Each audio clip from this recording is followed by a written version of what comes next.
Reading difficult books can be a struggle, and Malazan is some of the most confusing literature out there. Sometimes it gets so confusing you just want to give up. This could be even worse for someone not used to epic fantasy.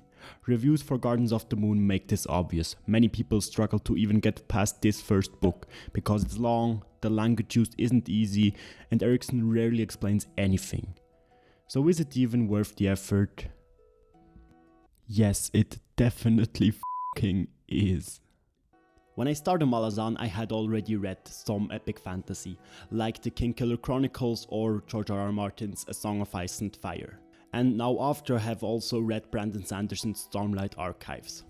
All of these sagas are very good epic fantasy sagas and I would definitely recommend reading them. However, in terms of quality, nothing comes close to Malazan. So what makes Malazan different? One of the hallmarks of epic fantasy, which I've grown to love so much compared to other genres of books, is its absurd length. Book length is what actually gives you the time to delve into this world and get to know the characters deeply that you'll be spending thousands of pages with. So all well-written epic fantasy actually gives you the feeling of living inside of that world, and it's that which lets you unpack its hidden rules and its systems. By this process you slowly get to know its characters and its culture. What Malazan does is it takes the complexity of epic fantasy world building and dials it up to a 10. Specifically, it does 3 things which make it fascinating but also very unapproachable sometimes. First off is the amount of named characters, which is approaching 1000 and may well hit that because even though the main series is complete, the side series are still being written. Second, the last book of the main series, The Crippled God, has over 140 points of view. This may sound very overwhelming, but unlike in other epic fantasy, where the character having the POV is in the focus, in Malazan the POV character often doesn't matter to the story and is only the viewpoint through which we see better known characters explore the story. Last and not least is Malazan's magic system, which is never fully revealed to us and which we have to puzzle together ourselves, and sometimes even changes drastically. These 3 aspects make this world sound unnecessarily complex. And I won't lie, it is hard. But you get to explore the world at your own pace, and the first book only has 14 points of view, which is still a lot, but a lot less than the 140 of the later books. So slowly but surely you're actually exposed to more of this world. And this is where the magic happens, because Erikson very rarely actually tells you anything, but you can still puzzle it together yourself, and actually doing so is a very satisfying feeling. For me, these moments came like twice or maybe 3 times per 1000 pages, and they were really what made me keep going. Because Steven Erikson as an author very rarely actively gives you the information on a silver tablet, it's all the more satisfying when you finally gain some level of understanding by puzzling it together yourself. This is the only book series I know where it happened to me that in book 6 something happened that finally explained another thing that happened 5000 pages ago in book 1. Just think about that, he specifically left that mystery open for 5000 pages only to then return to it like 10 years in the future in a whole nother book. To illustrate the depth and complexity of the magic system and the world of Malazan, let me talk for a little about gods. The gods of Malazan are very different from other series, because they actually participate in the events of the series. They have their own ends and means, which are often unrelated to the needs of their followers, and they have a physical body, or they can at least take a physical form. Very early on in the series it becomes clear that gods can be made by ascension, but this process is never explained. And in other places it is implied that worship can also make gods. And sometimes just straight up power can also create gods. Are there even more methods? We aren't told. We also learn that there are elder gods.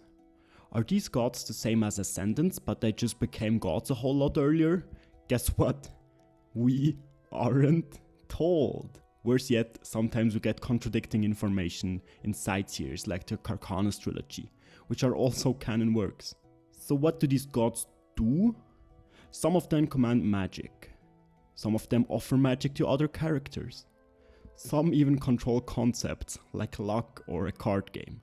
The boundaries, if there are any, are difficult to find. While I'm probably making this sound like an unplanned mess, it is anything but.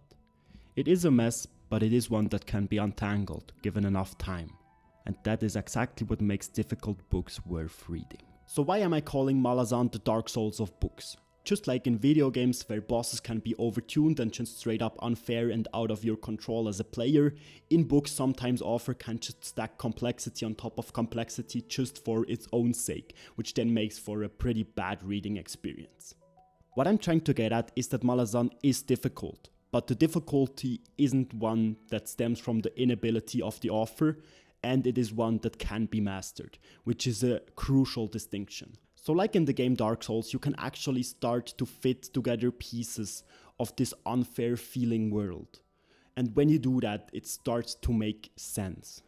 You finally understand when to roll and when to swing, or in our case, you finally remember that detail from 3000 pages ago, which explains this exact situation that is happening in the present. So I would argue that the same feeling that is evoked in players by Dark Souls and by games like it, with enormous difficulty, is evoked in readers by Erikson. And that feeling actually is what makes difficult books worth reading. So while all the emotional moments and the epic battles and the philosophical discussions are very strong and are definitely also a big part of Erikson's writing, what keeps me hooked to his books is actually the difficulty of his writing. Do you know the Dunning-Kruger effect? It states that you start out knowing nothing. Then, after you've gained a little bit of knowledge, you think you know everything and your confidence goes sky high. After another little bit of knowledge, you realize that that was an error and you actually know nothing again. And to then become an expert, it takes a whole lot more of knowledge and you'll never again hit that same amount of confidence you had when you knew less. I am now on my 14th Malazan book. And I have just started the ones of the second author, Jan C. Esselmont, and I feel like I know less than ever before. But that's okay. I've learned to love this and embrace it. And this is why reading difficult books, and Malazan specifically, is one of the best decisions I've ever made, as finding the bits and pieces of information scattered throughout the books is one of the most satisfying things there is to me. If you like this video, please consider leaving a like or subscribing, and if you now want to know more about this world, consider also watching this video about my favorite Malazan character, Anomander Rake. Thanks for watching.